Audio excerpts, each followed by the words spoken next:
Autism को doctor थोड़ा सा डिफाइन कीजिएगा कि ऑटिज्म को आसान लफ्जों में कैसे समझा जाए। ऑटिज्म देखें, दिखने में नॉर्मल नज़र आने वाला बच्चा लेकिन आपकी बात ना समझता, ये मैं बिल्कुल लेमैन के ऐसे से बताना चाहती हूँ पब्लिक को। टिपिकल चीज़ें तो प्रोफेशनलिस्ट बहुत सारे लोग बता ही रहे हैं। मैं आसान लफ्ज़ों में बताना चाहती हूँ उन लोगों को तक बात ये पहुँचे जिनके घर में छोटे बच्चे हैं या जिनके घर में अभी बच्चे पैदा हुए हैं। दो चीज़ें, एक तो ये डॉक्टर साहब है ये कि इसकी रीज़न क्या होती है, क्या ये जेनेटिकली आ रहा है? देखिए, इसका अभी तक पूरी दुनिया में कॉज नहीं हुआ, लेकिन दो टीमें पूरी दुनिया में काम कर रही हैं। 90% टीमें जीन्स पे काम कर रही हैं और कुछ जो है वो वैक्सीन पे काम कर रही हैं। अच्छा। हाँ, तो कुछ का कहना है कि ये वैक्सीन की वजह से होता है, कुछ का कहना है कि ये जीन्स की वजह, लेकिन टिल नाउ उसकी कोई कॉज आइडेंटिफाई नहीं हो सकी। एक बच्चे की कॉस्ट क्या समझती हैं आप, अगर कोई अगर शख्स चाहे आप कि मैं एक उनको बच्चा वेल ऑन कर लूँ? अगर वेल फैसिलिटेट करना चाहते हैं जिससे कि कोई पॉजिटिव रिस्पॉन्ड आ सके, तो पर चाइल्ड पर ख़र्चा आ जाता है हमारे पास महीने का 40,000 से 45,000 रुपये। अच्छा, ये जो सूरत हाल है, ये क्या बाहर की दुनिया में बेहतर है पाकिस्तान से? वहाँ पेरेंट्स के पास अवेयरनेस है या वहाँ मेडिकल पेरेंट के पास अवेयरनेस है, वो मौजूद हाँ है? वो पहले से क्लिक करता है ठीक है। कि मेरा बच्चा बोला नहीं। ये सबसे पहले जो आइडेंटिफिकेशन आती है वो ना बोलने से। परेशान कब होते हैं? जब वो नहीं बोला। अच्छा डॉक्टर साहब, ये बताइए कि पाकिस्तान के अंदर कोई ऐसा डेटा अवेलेबल है कि जिससे हमें ये मालूम हो सके कि टोटल ऑटिज़म के ऊपर कितने बच्चे हैं जो इसका शिकार है इस वक्त पाकिस्तान में? नहीं, पॉसिबल नहीं। यहाँ तो नॉर्मल इंसानों को डेटा नहीं है, तो स्पेशल का क्या होगा? ऐसा कोई नहीं है डेटा। लोग कह रहे हैं, अजम्पशन हो सकती है, Assumption हो सकती है। लेकिन कोई क्लियर गवर्नमेंट की तरफ अच्छा, से कोई कज़न मैरिजेस भी एक रीज़न है इसकी?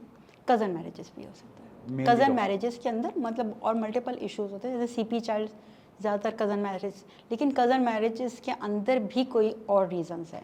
ओके। क्योंकि मल्टीपल टाइम्स में हमारे पास आते हैं, जैसे कि किसी का बच्चा नॉट ऑटिज़म, कोई भी और डिसेबिलिटी के साथ पैदा हो गया, लाइक सीपी चाइल्ड पैदा हो गया या इंटेलेक्चुअल डिसेबल पैदा हो गया, यानी मेंटली रिटार्डेड। अस्सलाम वालेकुम जी। आज की वीडियो में हम बात करेंगे, आपके साथ एक ऐसी मेहमान शख्सियत का इंट्रोडक्शन करवाएंगे जिन्होंने अपनी पूरी लाइफ जो है वो सेक्रीफाइस कर दी है, वक्फ कर दी है लोगों की फलाह बहबूद के लिए, और स्पेशली उन स्पेशल लोगों के लिए जिन्हें स्पेशल इसलिए कहा जाता है कि उनके अंदर किसी न किसी चीज़ की कमी नहीं बल्कि किसी न किसी चीज़ का इजाफा होता है, कोई ना कोई सलाहियत ऐसी होती है जो ज़्यादा होती है। सो आज हमारी मेहमान हैं डॉक्टर मारिया काज़मी साहिबा। आप फाउंडर एंड सीईओ हैं एक्रो की। एक्रो एक ऑटिज़म पे और रिहेबिलिटेशन के ऊपर एक ऑर्गेनाइजेशन है जो ये रन कर रही हैं, पाकिस्तान में काफ़ी अरसे से काम कर रही हैं। हम इनसे जानेंगे इनकी पर्सनल लाइफ के बारे में, इनकी फ्यूचर प्लानिंग्स के हवाले से, और ऑटिज़म पे हम बात करेंगे स्पेशली क्योंकि बहुत से लोगों के क्वेश्चंस आते हैं, लोग जानना चाहते हैं इन चीज़ों के बारे में। तो बहुत अच्छा काम हो रहा है, लेकिन शायद उसको उस अंदाज से प्रेजेंट नहीं किया जा रहा है, लोग उस तरह से देख नहीं पा रहे, अवेयरनेस थोड़ी कम है। सो आज की गुफ्तगू से जुड़े रहिएगा, आपको बहुत अच्छा कंटेंट देखने को मिलेगा, बहुत अच्छे सवालात के जवाब आपको मिल जाएंगे अपने क्वेश्चंस के। वेलकम डॉक्टर साहब, कैसी हैं अस्सलाम आप? वालेकुम, कैसे हैं आप सर? खैरियत से? अल्लाह का शुक्र, बहुत शुक्रिया आप तशरीफ़ लाए हमारे स्टूडियो में। जी सर। अच्छा डॉक्टर साहब, हम सबसे पहले स्टार्ट ये करेंगे कि डॉक्टर मारिया काज़मी जो सीईओ एंड फाउंडर हैं एक्रो की, थोड़ा सा हमें अपनी पर्सनल लाइफ के बारे में बताइएगा। आपने अपनी एजुकेशन लाइफ कहाँ से स्टार्ट की? एजुकेशन पाकिस्तान से, कराची से ही है मैं, और मेरी मैं रहाइश भी पाकिस्तान में कराची के अंदर से ही हूँ। लेकिन इसके बाद एक सफ़र शुरू हुआ मेरी पर्सनल लाइफ में। एजुकेशन में कुछ ट्रबलिंग्स आई due to my health issue. मतलब मैं चाइल्डहुड के अंदर ही टाइप 1 डायबिटीज़ के अंदर फॉल करा मैंने, जिसकी बिना पर मेरी एजुकेशन अफेक्टेड है। ये किस एज में ये डायग्नोज हुई? ये I was class 11th first standard. तो फर्स्ट ईयर के अंदर मैं थी जब मुझे ये डायग्नोस्ड हुआ, और उसके बाद थोड़ी ट्रबलिंग्स आई। और उसके बाद फिर जब मेरा मेडिकल कॉलेज में दाखिला हुआ और फिर मैंने वहाँ पढ़ना शुरू किया, तो वहाँ पर भी ट्रबलिंग्स आई। उसी दौरान के अंदर पेरेंट्स ने डिसीजन लिया कि डिग्री चेंज की जाए। खैर वो मैंने कंप्लीट करा, बट मैंने उसको इनकम्प्लीट इस सेंस से कहूँगी कि मैंने हाउस जॉब ही नहीं करी। अच्छा, अपने हाउस जॉब फिर हाउस जॉब नहीं करी और फिर मैंने डिग्री लेके छोड़ दिया। तो इटसेल्फ कि वो एक सिर्फ डिग्री थी। तो ये कब की बात है जब आपने एमबीबीएस कंप्लीट किया? ये थी 2019-94 की। 2003 एंड 4 की बात है। 94 से स्टार्टेड था, 97 तक फिर वो ठीक चला है। और 97 सो आपको ये जो एक उसी टाइम पे डायबिटिक टाइप 1 आपको टाइप 1 टाइप 1 डायग्नोस्ड आपको हो गया, जी। जो चाइल्डहुड में होता है। ठीक है। और वो डायग्नोस होने के बाद थोड़ी सी हेल्थ इश्यूज सेक्रीफाइस हो रहे थे मेरे, तो वो फिर मुझे फील्ड चेंज करनी पड़ी और फिर मैं आ गई ऑक्यूपेशनल थेरेपी के डिपार्टमेंट के अंदर। ओके। सो आपने ये जो आपको लाइफ में अर्ली एक चैलेंज आया, इसको आप किस तरह देखती हैं कि इसका क्या रोल है आपकी लाइफ को आगे चेंज करने में? आपको कुछ स्ट्रेंथ फील हुई इस शॉक के बाद? पेरेंट के लिए शायद शौक था, मेरी हाँ। पर्सनल के लिए नहीं था, अच्छा। क्योंकि माइंडसेट बिल्कुल चाइल्डहुड वाला था, तो मैंने इसको कोई बहुत ज़्यादा अपने ऊपर प्रेशराइज नहीं लिया कि ये व्हाट हैपन विद मी, मुझे क्या हो गया, क्यों हो गया। ठीक है। एंजॉय कर रही थी लाइफ को। हाँ, बस उस चाइल्डहुड के अंदर एक बड़ा जो डिज़ास्टर आया वो ये आया कि आपसे मीठी चीज़ें छीन ली जाती हैं, तो वो एक अफेक्टेड था ये उस चीज़ चाइल्डहुड आपने के अंदर महसूस कि वो मीठी चीज़ें नहीं खानी ओके, अब तो इसमें आपको। इंसुलिन पे जाते हैं आप फिर या? हम इंसुलिन डिपेंडेंट हो जाते हैं, ओके। और जो टाइप 1 के अंदर होता है। ठीक है। और उसमें मुझे इंसुलिन लगना शुरू हो जाती है और आपको इंजेक्ट करना पड़ता है अपने आप को। इस डिपेंड्स कि आप कितना केयरिंग पर्सन हैं या आपकी केयर टेकर आपको कितना केयरिंग पे रखते हैं, ठीक है। तो उसके हिसाब से इंसुलिन एडजस्टमेंट होती है, दिन में 2 दफ़ा 3 दफ़ा 4 दफ़ा ओके। हो सकता है। तो वो मुझे लगना शुरू हो गई और फिर मैंने अपना मेरे फादर ने और मदर ने मुझ पर बड़ा फोकस करा और मुझे बताया कि क्योंकि मेरे फादर भी डायबिटिक थे, तो उन्होंने बताया कि ज़िंदगी अच्छी से कैसे गुजार सकती हो। सही। फिर वो लर्निंग वहाँ से शुरू हुई, फिर वो अर्ली स्टेजेस पे ही मुझे बुक्स मिली और फिर मुझे पढ़ना शुरू करा कि डायबिटीज़ क्या है और मैं अच्छी ज़िंदगी कैसे गुजार सकती ठीक हूँ। है। फिर मैंने वहाँ से अर्ली स्टेजेस पे पढ़ के मुझे अपना पता चल गया कि मुझे सफ़र कैसे गुजारना है और मैं डिपेंडिंग होना पसंद नहीं करूँगी एज़ कंपैरिजन कि मैं ठीक है। इंडिपेंडेंट ही रहूँ। ठीक है। और उसके बाद फिर मैंने एजुकेशन को भी करा। मेरा 1 साल ज़ाया भी हुआ क्योंकि वो मैं पेपर नहीं दे सकी फर्स्ट ईयर के, जब वो स्टार्टिंग टाइम था। तो उसके बाद फिर मैंने उसको स्टार्ट करा।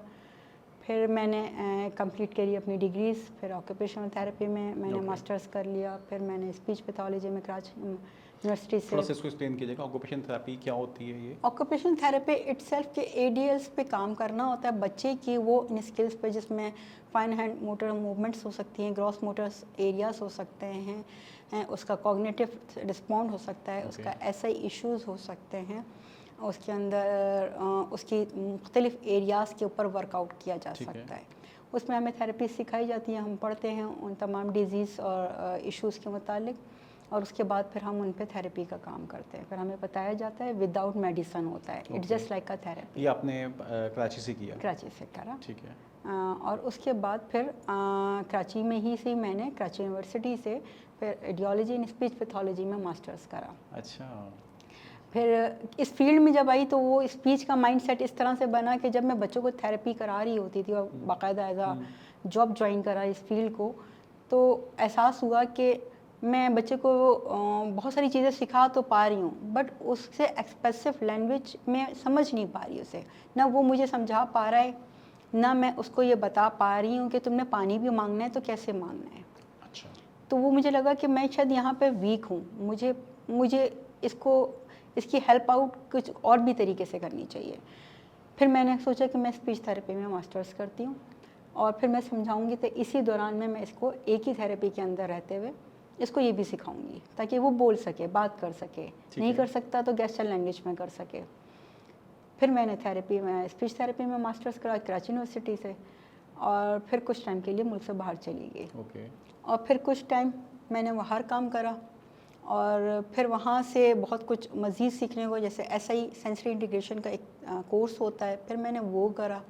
वो क्यों ज़रूरी होता है कि जब बच्चे का कोई भी एसआई इशू अफेक्टेड होता है तो वो सिंपल पाकिस्तान की स्टडीज़ के अंदर ऑक्यूपेशनल थेरेपी हो या स्पीच थेरेपी, उसमें एसआई बहुत ज़्यादा नहीं पढ़ाया जाता आपको। ठीक है। तो मुझे वो चीज़ लैकिंग आई, तो फिर मैंने वो बाहर से उसको पढ़ने की कोशिश करी कि ये एसआई इश्यूज़ होते क्यों हैं और हम इसमें बच्चे को कैसे हेल्प आउट। सपोज़ मैं बच्चे को ओटी करा रही हूँ, ऑक्यूपेशनल थेरेपी, और बच्चा मुझे टच करने नहीं दे रहा अपने आप को, ठीक है। और वो टच से इरिटेट हो रहा है, या मैं थोड़ा सा भी वॉइस नीचे जा रही है या ऊपर जा रही है, तो मुझे लगता है शायद उसको समझ ही नहीं आ रहा, ठीक है। या वो बॉदर हो रहा है। या हाइपर सेंसिटिविटी है या हाइपो सेंसिटिविटी है। तो वो चीज़ को मुझे समझ नहीं आ रहा था। फिर मैंने ऐसा ही पढ़ा कि एसआई में क्या होता है, हमें क्या करना चाहिए और किस तरह से। वहाँ से निकली तो फिर अपनी ही फील्ड में लैकिंग नज़र एक और चीज़ पर आई कि बच्चा जब हमारे पास फर्स्ट इनिशियल स्टेज पर आता है तो बैठ नहीं रहा, सुन नहीं रहा।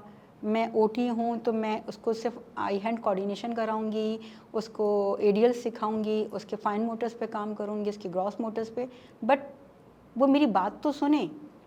तो जब वो नहीं आया तो फिर मैंने एबीए सीखा। एबीए में आपको बच्चे को कम्युनिकेशन में लाना पड़ता है, यानी कि वो अपने आप को बता सके। अच्छा, अब जिस बच्चे की बात कर रहे हैं, ये एज ब्रैकेट क्या है इसका? एज ब्रैकेट्स आपके हर एज में मैंने काम करा। अच्छा। तो वो मुझे चाइल्डहुड से लेके एडल्टहुड में भी हमें ये बात मुश्किल हो जाती थी कि एक्सप्रेसिव लैंग्वेज हमें अंडर द 5 इयर्स में ही कंप्लीट करनी है। ठीक है। वट एवर वो गेस्चर हो, वट एवर पर वो वर्बल हो, बिल्कुल सही। यानी मुंह से बोलना सीखे या हाथ के इशारों से बात करे। ठीक है। या इशारतन कोई बताए। सपोज अगर इशारा ये है कि उसको पानी चाहिए तो एटलीस्ट वो हम जैसे हम किसी मुल्क में जाएं और हमें लैंग्वेज ना पता हो तो एटलीस्ट हम ये तो बता सकते हैं ना, सुनो पानी दे गिलास का दो, इशारा हाँ, करना। या पानी ला दो मुझे, कुछ इस तरह का साइन देना होता है।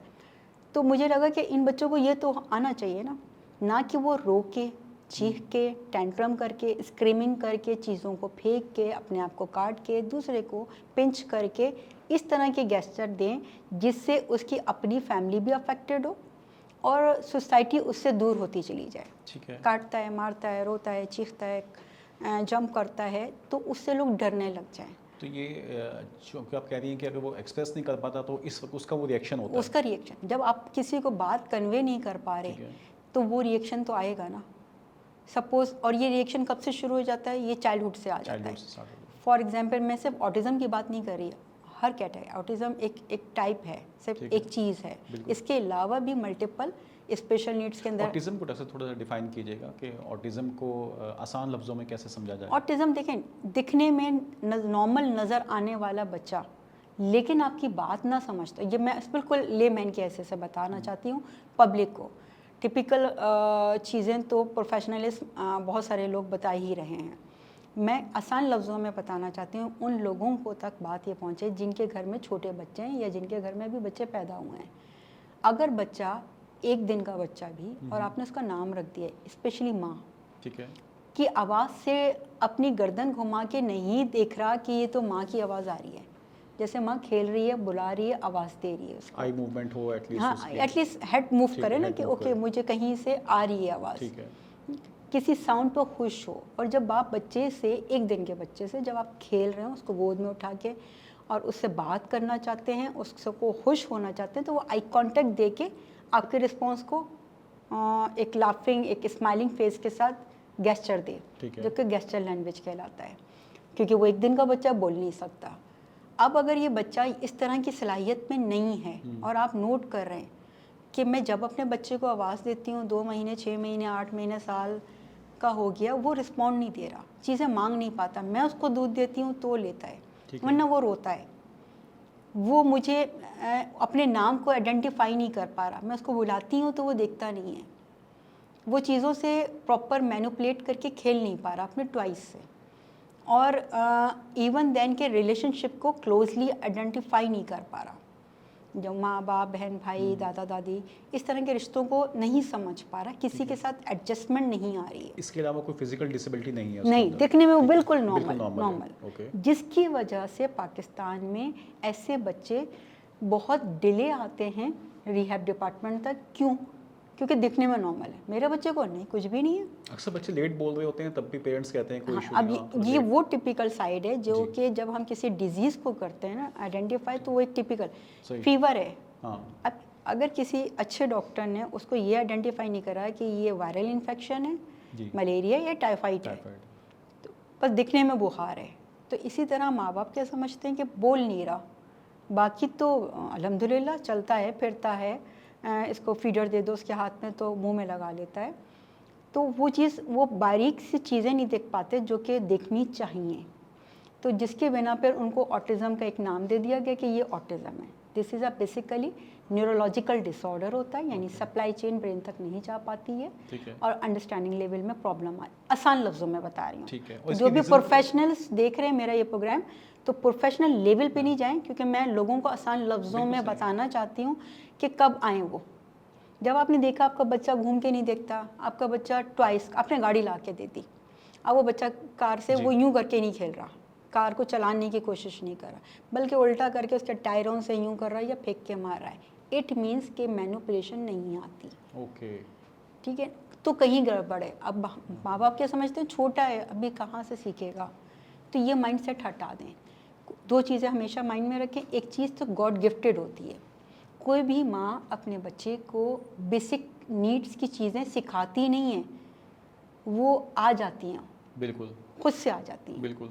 शूज़ पहनना कोई नहीं सिखाता, बटन लगाना कोई नहीं सिखाता, फीडर पकड़ना कोई नहीं सिखाता, बोलना या चीज़ों को मांगना कोई नहीं सिखाता, वर्बलाइजेशन या कॉग्निटिव में सप्लाई कोई नहीं देता, यानी कि उसके पास विकैबलरी कोई नहीं इनपुट करता, वो चलते चलते ज़िंदगी में आती जा रहती। अब आपको लगता है कि 3 महीने 6 महीने 9 महीने का बच्चे के पास विकैबलरी सिफर है। अच्छा, उसमें एक और चीज़ बड़ी मेजर करती है जो हमें प्रोफेशनल्स को मार्केट में नज़र आती है। जब हम क्रॉस क्वेश्चन बच्चों के पेरेंट्स से करते हैं कि आप क्या समझते हैं बच्चे के पास कितनी विकैबलरी है, नहीं नहीं बिल्कुल अपनी फीडर पहचानता है, अपने मेरा मोबाइल पहचानता है, ये देखता है और मुझे ले जाता है, फिर कहता है वहाँ से वो चिप्स निकाल के दो। सही। तो देखें, उसको इस तरह से चेक करें कि अगर ये बच्चा, अगर आप चिप्स की लोकेशन चेंज कर दें और उसको ना पता हो, और वो रोज़ाना वहीं लेके जाएगा, आप खोल के दिखा दें, नहीं यहाँ तो नहीं है, क्या अब बच्चे को पता है? नहीं। दूसरी इम्पॉर्टेंट चीज़ कि बच्चे, अगर आपने फीडर, बाबा, मामा, जो बेसिक जो उसकी ज़िंदगी में एक वर्ड कितनी दफ़ा रिपीट करा है इसको। अच्छा, अगर वो फीडर दिखा के आपने हर दफ़ा कहा दिस इज़ फीडर, ओके ये आपका दूध आ गया, ये लो भाई पियो, अब आप बार बार उसको फीडर कह रही हैं, बार बार, अच्छा ला रही हूँ ना तुम्हारी फीडर, वेट करो, अच्छा मैं देती हूँ, वेट करो, अच्छा चलो आप बेड पे चलते हैं, आप पैम्पर चेंज करते हैं, ठीक है ना, तो ये वो वर्ड्स हैं, और मैं शूज़ पहनाती हूँ, ठीक है, तो ये वो वर्ड हैं जो आप मल्टीपल टाइम में रिपीट कर रहे हैं।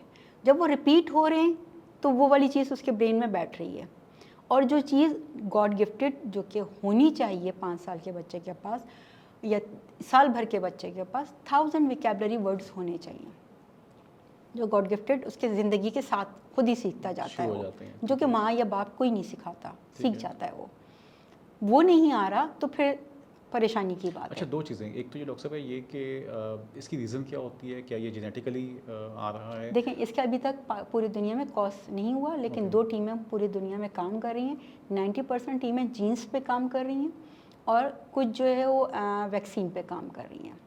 अच्छा। तो कुछ का कहना है कि ये वैक्सीन की वजह से होता है, कुछ का कहना है कि ये जीन्स की वजह, लेकिन टिल नाउ उसकी कोई कॉज आइडेंटिफाई नहीं हो सकी है। ओके, बट अगर ये वैक्सीन पे है तो इट मीन्स कि फिर तो इसका क्योर इजीली हो सकेगा। डेफिनेटली, ठीक है। अच्छा, दूसरा ये कि जितना जल्दी इसको आइडेंटिफाई कर लिया जाता है, लेट्स सपोज उसको पेरेंट्स अगर पहले 1 साल में आइडेंटिफाई कर लेते हैं तो क्या कुछ चांसेस बेहतर हो जाते हैं बच्चे को? डेफिनेटली। देखें, उसने फर्स्ट टाइम आपको लगा कि बच्चा आपको समझ नहीं रहा, आपके बुलाने पे आता नहीं है, वो अपनी ही दुनिया में रहता है, और कुछ ऐसी अपनी दुनिया होती है जो कि बिल्कुल एक नॉर्मल बच्चे से हटी हुई होती है, गोल गोल घूमते रहना, टॉय पड़े में टॉय में इंटरेस्ट नहीं है, अपने आप से खेलना, अपने घर में और सिबलिंग से ना खेलना, फैमिली मेम्बर से ना इंटरेक्ट करना, अपने वर्ल्ड में रहना, तो ये वो चीज़ें हैं जिसमें आपको क्वेश्चन होना चाहिए, अकेला क्यों रहता है, ठीक है, और कुछ एबनॉर्मल प्ले क्यों करता है, लाइक फ्लैपिंग हैंड्स, अपने हाथों से खेलना, अपनी ही किसी चीज़ों को ट्रिगर करना, या अपनी ही बॉडी पार्ट से प्ले करना, या किसी टॉय या किसी चीज़ को घुमाते रहना, जैसे कि आपने ये घूमता रहेगा, उसको इससे मज़ा आ रहा है, ओके, ठीक है, तो वो फिर आप देखेंगे यार ये तो उठा के इसको, क्योंकि वो देख चुका था किसी को खोल के इससे लिखते हुए, तो इसको चाहिए था कि खोलने की ट्राई करे, ठीक है, ट्राई नहीं कर रहा है, इट मीन्स कि वो इससे सिर्फ यूं यूं यूं करके खेल रहा है, इट मीन्स समथिंग रॉन्ग, कुछ गड़बड़ है, इसकी मैनिपुलेशन नहीं आती, ठीक है, ठीक है। अब आपने टॉय ला दिया, कुछ भी चीज़ ला दी, गाड़ी ला दी, बॉल ला दी, लेकिन वो उससे वैसे नहीं खेल रहा। अगर के फर्स्ट स्टेप में ही आपको समझ में आ जाए और ये इनिशियली स्टार्ट कहाँ से होते हैं टेंट्रम, जब उसकी कोई बेसिक नीड आप पूरी नहीं कर पा रहे, अच्छा, वहाँ से वो आता है रिएक्शन। आप अच्छा। पूरी ना करने का मतलब ये है कि जैसे माँ कोई बिजी है और उसको दूध नहीं दे पा रही, या उसको दूध नहीं, पानी, या पानी नहीं जूस, या जूस भी नहीं चाहिए तो चिप्स चाहिए थे, अब वो आपसे बोल नहीं पा रहा कि नहीं आपने दूध ला के दे दिया, मुझे तो चाहिए नहीं, मुझे तो चिप्स चाहिए था। अब Okay. वो वर्बलाइजेशन नहीं है। जो रूटीन ब्रेक हुई है अब वो उसको इरिटेट करेगी। हाँ, अब वो जो चीज़ नहीं हो सका या बोल सका या डिफाइन कर सका, तो वो उसके अगेंस्ट में टेंट्रम शो करेगा, रोएगा, चीखेगा, नीचे गिरेगा, चीज़ें फेंकेगा। वो जो फर्स्ट टाइम उसने करा होगा, तो उसके माइंडसेट के अंदर घुस के देखें तो वो समझ में ही आएगा कि this is a way to asking the things. ये वो तरीका है जिससे चीज़ें मांगी जाती हैं। Okay, I see. तो वो लर्न बिहेवियर में गया, ओके दैट्स गुड, मुझे इससे ऐसे और वो लेटर ऑन स्टेजेस पे रिपीटेटिवली करता रहा, ठीक है, तो उसको ये पता चला कि मांगने का कोई भी चीज़ तरीका ये है। सही। अगर आप फर्स्ट स्टेप पे, जब फर्स्ट टाइम वो गिरा, फेंका, कुछ तोड़ा, कुछ करा, ऐसा टेंट्रम स्क्रीमिंग शो करे उसने, अब उसी वक्त करेक्शन दें। ठीक है, नो, अब फिर उसको कोई वर्बलाइजेशन नहीं कर सकता तो गेस्चर लैंग्वेज पे ले आएँ, पॉइंटिंग पे ले आएँ, लेबलिंग पे ले आएँ, अब उसको बताएं, लेके जाएं। No, put the finger on here, मतलब जो भी चीज़ चाहिए तुम्हें, ठीक ओके, है। लेकिन रोगे तो मैं नहीं दूंगी, ठीक है, फेंकोगे तो मैं नहीं दूंगी। उससे वो जो वे ऑफ आस्किंग है वो सिखाना है, जैसे कि आप छोटे से बच्चे को चलना सिखाते हैं। बिल्कुल सही है। अच्छा, ये जो सूरत हाल है, ये क्या बाहर की दुनिया में बेहतर है पाकिस्तान से? वहाँ पेरेंट्स के पास अवेयरनेस है या वहाँ मेडिकल पेरेंट के पास अवेयरनेस है, वो मौजूद हाँ, है? वो पहले से क्लिक करता है ठीक है, कि मेरा बच्चा बोला नहीं। ये सबसे पहले जो आइडेंटिफिकेशन आती है वो ना बोलने से। परेशान कब होते हैं? जब वो नहीं बोला। परेशान इस बात से नहीं होते कि उसने साइकिल क्यों नहीं चला रहा, ठीक है। परेशान इस बात से नहीं होते कि वो वॉकर क्यों नहीं ले रहा, परेशान इस बात से नहीं होते कि वो जब आप उसको कॉल कर रहे हैं तो वो आपको देख क्यों नहीं रहा। पेरेंट इस बात से कभी परेशान नहीं होता। ठीक है, पेरेंट परेशान कब होता है? जब उस 2 साल, 2.5 साल, 3 साल हो गए और बच्चा बोला बोल नहीं। नहीं था। फिर उनको समझ आती है कुछ ऐसा है जो नहीं है। 90% लोग क्या क्या लेकर आते हैं जब इस छोटी स्टेज के होते हैं, अंडर 5 ईयर्स वाले, बोल नहीं रहा, स्पीच थेरेपी करानी है। मतलब पहले से माइंडसेट बना होता ठीक है है, कि बस बोलता नहीं है, बस स्पीच थेरेपी। स्पीच थेरेपी तो के बाकी सब सही है, हाँ हाँ माशाल्लाह से चलता है, फिरता है, बैठता है, समझता है कि प्रॉब्लम सिर्फ यहाँ है, ओके। बाकी कहीं नहीं है। तो वो समझते हैं कि यहाँ तो हो ही नहीं सकती ना कोई गड़बड़। अच्छा, कुछ ऐसे भी चांसेस हैं कि सिर्फ स्पीच थेरेपी से वो ठीक हो जाए, उसको ऑटिज्म ना हो? हाँ, मतलब वो तो डिक्लेयर होता है ना, फिर हम क्रॉस क्वेश्चंस करते हैं।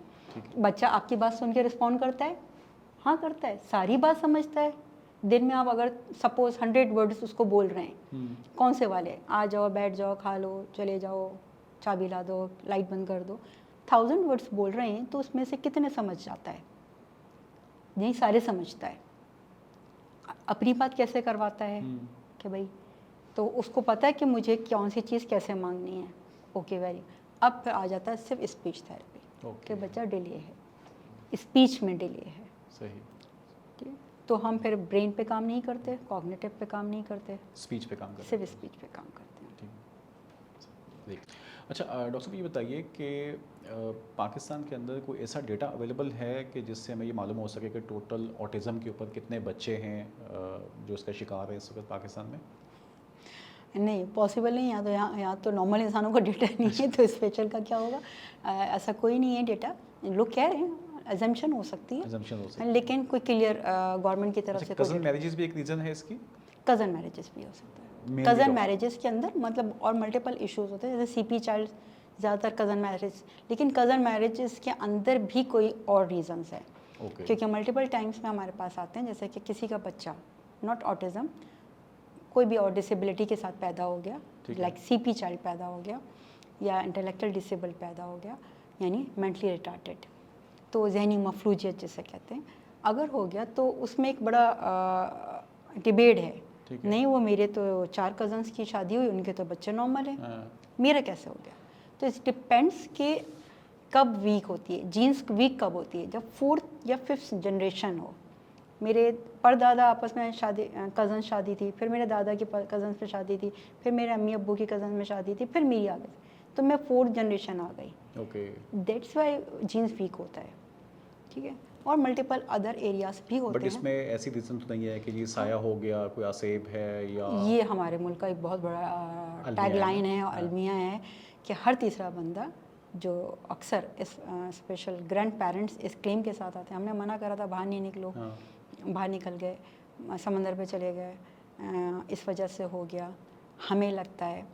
और कुछ कहना चाहिए ज़ात बरादरी कह लें उसको, क्या वर्ड कहूँ मैं, लाइक मेमन कम्युनिटी है, एक है पठान कम्युनिटी जो हमारे यहाँ है। इनके यहाँ बड़ा कॉन्सेप्ट है फैमिली मैरिजेस का। जी बिल्कुल। बहुत ज़्यादा ये लोग आउटसाइड ऑफ फैमिली नहीं जाते, कमाली सिस्टम और इस हाँ, तरह की तो चीज़ों वो में एक सिस्टम है बिल्कुल। उनके यहाँ ज़्यादा है। बट स्टिल पाकिस्तान में लिटरेसी लेवल कम होने की बिना पर हम कभी भी जब ऐसे पेरेंट्स को काउंसल करते हैं, जैसे उनके 3 बच्चे डिसेबल हो गए या स्पेशल पैदा हो गए, फिज़िकली भी स्पेशल हैं, तो हम कहते हैं भाई अब आप नेक्स्ट बेबी नहीं लाइएगा। ठीक है। तो उनका कहना ये होता है नहीं अल्लाह की देन है। हाँ। तो वो कॉन्सेप्ट क्लियरिफिकेशन नहीं आती, नहीं ऐसे कोई हो ही नहीं सकता। हाँ। भाई आपके बच्चे कंटिन्यूस स्पेशल आ रहे हैं, तो अब आपको नो मोर बेबीज़, आपकी जीन्स में प्रॉब्लम आ रहा है, आप नहीं करो। मदर को भी काफ़ी ब्लेम दिया जाता है इस तरह के सिनेरियोस के अंदर। स्टिग्मा तो है, हाँ। मार्केट स्टिग्मा तो है कि माँ की वजह से माँ ऐसा की वजह हो से। गया, और मतलब माँ ही साइको थी, क्योंकि वो ब्लेमिंग गेम आसान होता है ना। आसान होता तो वो माँ तो मुझे घर में ही ऐसी लगती थी, हम्म। वो तो खुद से ही सारे काम नहीं कर पाती, तो वो एक है स्टिग्मा, बड़ा स्ट्रॉन्ग मार्केट बनी हुई है ये ठीक है। ऑलरेडी। ठीक है। अच्छा, अब पाकिस्तान के अंदर इस वक्त गवर्नमेंट इस पे काफ़ी तवज्जो आई एम श्योर दे रही होगी या कोशिश कर रही होगी देने की, आप बेहतर बता सकती हैं। बट इसमें प्राइवेट सेक्टर के अंदर कितना काम हो रहा है, और आप इसमें जो इतना बड़ा एक मिशन लेकर चल रही हैं, थोड़ा हम उस पर बात करते हैं कि एक्रो का क्या रोल है इसके अंदर। देखिए गवर्नमेंट तो कर ही रही है, लेकिन पाकिस्तान में नहीं, मैं कहूँगी इंटरनेशनल मार्केट में भी गवर्नमेंट के साथ कुछ मसाइल होते हैं, हर गवर्नमेंट के साथ कोई मसाइल होते हैं, पाकिस्तान में भी गवर्नमेंट के साथ कुछ मसाइल हैं। एक तो इनके पास सर्विसेज कम है, दूसरा जो हॉस्पिटल्स बने हुए हैं, जो इदारे बने हुए हैं, जो रिहैब ऑर्गेनाइजेशंस बनी हुई हैं, उनके पास डेफिनेटली लोग फाइनेंशियल वीक है हमारी कंट्री, तो लोगों के पास इतना अमाउंट नहीं है कि वो प्राइवेट सेक्टर को रीच आउट करें। इंटरनेशनल मार्केट में भी यही है, जब आप गवर्नमेंट में जाते हैं तो नंबर ऑफ़ द स्टूडेंट्स या क्लाइंट या पेशेंट बहुत होता है, जिसकी बिना पर अमेरिका हो गई, जितनी अच्छी इस्टेब्लिश कंट्रीज़ हैं वो वहाँ पर भी ये प्रॉब्लम है। जब आपको थेरेपी के लिए जाते हैं और आप you don't have a money, तो आप कहते हैं गवर्नमेंट वहाँ फ्री करती है सब, पाकिस्तान में भी फ्री है, जिना अस्पताल, सिविल अस्पताल सब फ्री है। तो जब वहाँ जाते हैं तो वहाँ लाइन लगी होती है, फिर आपका नंबर आता है वो बाद में। जो बाद वाला काम है ना वो ख़तरनाक है। आपका नंबर का मतलब ये नहीं है उसको अभी चाहिए, और उसको डेली चाहिए, यानी थेरेपी इसकी, उसको हेल्प चाहिए, वो डेली पे चाहिए, उसको महीने में एक दफ़ा नहीं चाहिए। ठीक है। तो वो वाला अलमिया बाहर भी है और यहाँ पर भी है। इसमें मेनली किस चीज़ का हम अगर जो देखेंगे क्या बेसिक कॉस्ट कहाँ आ रही है, कोई एचआर की कॉस्ट है या इक्विपमेंट महंगा है, गवर्नमेंट कहाँ पे इक्विपमेंट डिपेंडिंग नहीं है। ठीक है। आप यूँ कह लें कि हम जो हैं वो इदारे बनाना चाहते नहीं हैं गवर्नमेंट बेस्ड के ऊपर। गवर्नमेंट इस चीज़ को मतलब बहुत ही निगलेक्टेड एरिया है, स्पेशल नीड यूँ कह लें गवर्नमेंट की नज़र। गवर्नमेंट अभी नॉर्मल लोगों को एजुकेशन नहीं दे पा रही, तो स्पेशल नीड्स पे कहाँ तसव्वुर कहाँ, तो वो एक बिल्कुल निगलेक्टेड एरिया है जो साइड पे पड़ा हुआ है। उसके ऊपर 2, 3, 4, 5 होंगे, 10 होंगे। इस पे आप मुझे बताएं कि अगर के कराची की आबादी को मल्टीप्लाई नहीं करा जाता, तो अगर 1000 लोग हैं और उसमें से 100 अफेक्टेड हैं, तो वो 100 के लिए जगह चाहिए होती है, और वो जगह है नहीं। हैं कराची में गवर्नमेंट के ऑटिज़म सेंटर्स या स्पेशल नीड्स ऑर्गेनाइजेशंस, गवर्नमेंट के अपने इदारे मौजूद हैं, हॉस्पिटल है, जिना अस्पताल में सर्विसेज दी जा रही हैं, सिविल अस्पताल में दी जा रही हैं, गवर्नमेंट के जितने भी सेक्टर्स बने हुए हैं वहाँ हैं सर्विसेज। लेकिन एक तो टाइम ड्यूरेशन बहुत कम है, आप अपनी फील्ड के हिसाब से टाइम एक्यूपाइड करते हैं ना, ठीक है। यानी इस एरिए को ज़्यादा टाइम की ज़रूरत है, यानी सुबह 9 से लेकर शाम 5 बजे तक हॉस्पिटल में थेरेपी होनी चाहिए, जबकि हॉस्पिटल 1 बजे बंद हो जाता है, ओपीटीज़ बंद, अब आप जा नहीं सकते, तो 4 घंटे में आप कितनों को एंटरटेन करेंगे? बिल्कुल कर सकते हैं। और थेरेपी का मतलब हो जाता है जैसे आपने असेसमेंट कर ली, आपने पता चल गया भाई इसको ये थेरेपी की ज़रूरत है, अब OT, PT, psychology, special education, SI, ये सारी डिपार्टमेंट्स हैं। ठीक है। अब उसको जाना है, डेली बेसिस पे करवाना है, और क्या जाके कोई इंजेक्शन है जो लगेगा और फिर आप चले जाएंगे एक एक सेकंड के अंदर? ऐसा नहीं है। 45 मिनट का सेशन होता है। ओके। इस depends on the requirement of the child कि 45 मिनट 1 आवर पे, और अगर एक वक्त में 3 या 4 थेरेपीज चाहिए तो आप लगा लें 45 तो इट मीन्स कि उसको 3 से 4 घंटे उस जगह पे चाहिए। ठीक है। तो कैसे कैटर करेंगे आप? तो 9 to 5 पे या 6 to 7 तक आप टाइम लेते हैं तो आप एक अच्छी ठीक है। अमाउंट ऑफ पीपल्स को ले सकते हैं। प्लस आपको स्पेस बनाना पड़ेगा, आपको अपना स्टाफ बढ़ाना पड़ेगा आपको। इसमें अगर स्पेस को हम देखें तो वो तो चलें गवर्नमेंट मैनेज कर सकती है, अगर नहीं भी कर सकती तो मेरे ख्याल में हमारी जो मसाजिद हैं वो अक्सर फारिग होती हैं फजर की नमाज से ज़ोहर के दरमियान में, हम उसको इस्तेमाल कर सकते हैं ज़ोहर से असर के दरमियान में। बट जो मेन आपके स्पेशलिस्ट हैं उनकी क्या सूरत हाल है? क्या वहाँ पे सिचुएशन बेहतर है पाकिस्तान में? देखिए, फील्ड में लोग पाकिस्तान का पता नहीं, मुझे ये बात करनी चाहिए नहीं करनी चाहिए, लेकिन मैं ये कहना ज़रूर चाहूँगी कि पाकिस्तान में लोगों को मेंटली तौर पे एम्पावर्ड करने की इंटेंशनली हम कोशिश नहीं कर रहे होते। क्यों? ठीक है। हम नहीं चाहते कि हम दूसरा ज़्यादा समझदार हो जाए। अब थेरेपी फील्ड के अंदर जो जितनी भी यूनिवर्सिटीज़ काम कर रही हैं, प्राइवेट भी आ गई हैं अब तो, वहाँ पर जो बच्चा किसी भी थेरेपी में मास्टर्स या वो करके निकल रहा है, उसके पास इनफ नॉलेज नहीं है। बिल्कुल। जब इनफ नॉलेज नहीं है तो वो ट्रीटमेंट क्या करेगा? फिर एक मैं कामयाब हूँ और किसी ने मेरी वीडियो देख ली, कोई दूसरा कामयाब है, मैंने उसकी वीडियो देख ली। सपोज़ मैं लर्नर हूँ और मैं अभी ये फ्रेश मास्टर्स है, मैंने किसी की वीडियो अच्छा ऐसे कराना था, अच्छा ये है, ये SI है, या ये OT है, अच्छा ये ADLs पर है, अच्छा ये फाइन मोटर्स पे काम कर रही है, अच्छा बस ठीक है। अब उसके अंदर भी तो मल्टीपल चांसेस हैं, मल्टीपल ब्रांचेस हैं, बहुत कुछ है, किसको क्या करवाना है और क्यों कराना है। Okay. एक वर्ड यूज़ होता है जिसको कहते हैं OT के अंदर भी, PT के अंदर नहीं, लेकिन स्पेशल एजुकेशन में psychologist team, table top activity. Okay. क्या ज़रूरी है?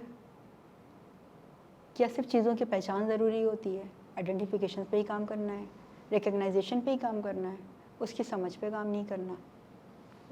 12 साल के बच्चे को आप एप्पल की रिकग्नाइजेशन सिखा रहे हैं सपोज़, तो ज़रूरी है? सपोज़ 12 साल के बच्चे को एप्पल की पहचान नहीं भी होती ना, तो ज़िंदगी ख़त्म नहीं होगी उसकी। अच्छा। ठीक है ना? लेकिन OT क्या कर रहा है?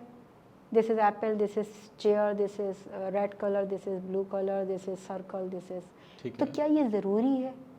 12 साल, 15 साल, 20 साल, तो क्या होना चाहिए इसकी जगह पे? आप उसको एज के हिसाब से लेके चलें। क्या वो इंडिपेंडेंट है? क्या अपने सेल्फ हेल्प स्किल्स को वो पूरा कर सकता है? खुद से खाना खाना, खुद से कपड़े बदलना, खुद से शावर ले लेना, खुद से अपने आप को मेंटेन कर लेना, अपने काम, ज़ाती काम खुद कर लेना। अब 12 साल के बच्चे को वॉशरूम स्किल्स नहीं है, लेकिन आप एप्पल की पहचान करा रहे हैं, तो क्या ये राइट है? और आप वीडियोस बना रहे हैं कि देखें इसको एप्पल आ गया, इसको अगर के 15 साल के लड़के को ABCD नहीं आता, नेवर माइंड, नहीं आता, नो प्रॉब्लम। ठीक है। उसको अपने काम आने चाहिए, वो अपना खाना खुद गर्म करके खा सके, वो खुद वॉशरूम को हैंडल कर सके, उसको अपने कपड़े बदलना आता हो, उसको ये सेंस होनी चाहिए कि कहाँ मुझे अपने आप को हाइड करना है, कहाँ किसके सामने मुझे क्या काम करना है, क्या बिहेवियर्स कंट्रोल करना ज़रूरी होते हैं। बच्चा चीख रहा है लेकिन आप एप्पल सिखा रहे हो, तो चीखने को रोकना ज़्यादा इंपॉर्टेंट है या एप्पल की पहचान कराना इंपॉर्टेंट है? तो इसका मतलब है कि ट्रेन द ट्रेनर प्रोग्राम की भी ज़रूरत है। इट मीन्स जो IP प्लान, एक वर्ड होता है इंडिविजुअल एजुकेशनल या थेरेपी प्लान, वो क्या होता है?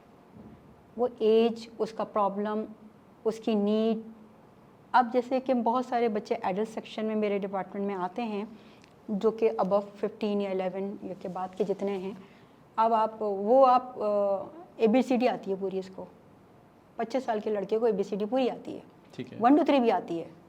बड़े कॉन्फिडेंस से पेरेंट आके कहता है पाकिस्तान में 15 साल से ऊपर बच्चों को कोई ऑर्गेनाइजेशन नहीं रख रहा, मैं रखती हूँ। अच्छा फिर क्या करूँ? हाँ बाकी नहीं, इसको ये भी आता है।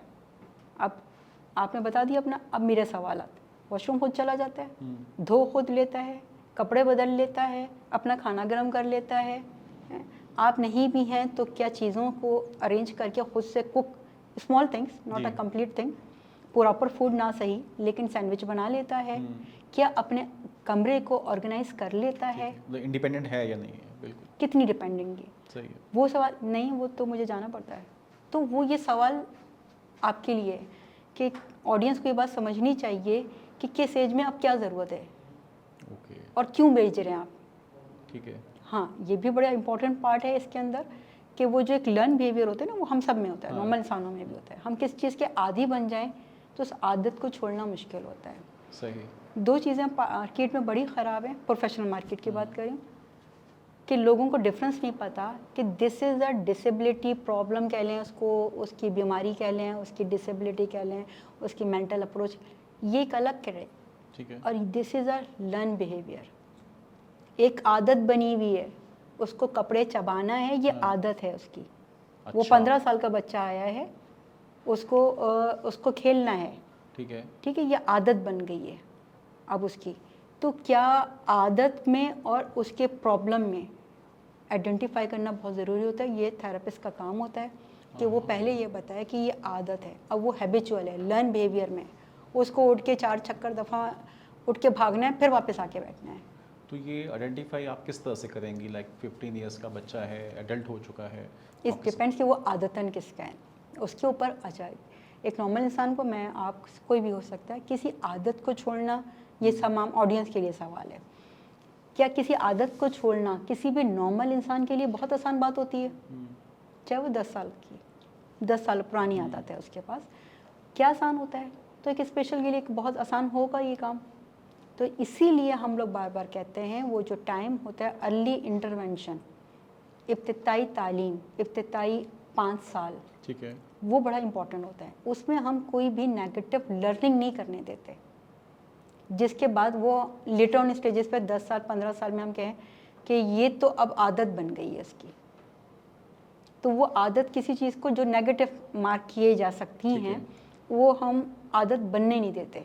ठीक है। अच्छा, वो ऐसा भी पॉसिबिलिटी होती है कि अगर कोई बच्चा 1 साल का भी आपके पास आता है, उसके पेरेंट्स ने डायग्नोज कर लिया, वो आपके पास लेकर आ गए, बट वहाँ पे कोई रेटिंग होती है आप लोगों के पास कि लाइक ये बहुत ही कुछ नेक्स्ट लेवल पे बच्चा खड़ा हुआ है, डेफिनेटली या उसको ये असेस इस किया हद तक जाता है। रिकवरी है, इसमें पॉसिबल है, मतलब होता उसकी है। भी स्टेजेस हैं? स्टेजेस हैं, जैसे कि इस वक्त हमारी मार्केट में क्या चल रहा है, इस वक्त मार्केट में चल रहा है कि आप कोई 6, 7, 8 साल का बच्चा मार्केट में जाए असेसमेंट के लिए, और तो होता है ये सीवियर है।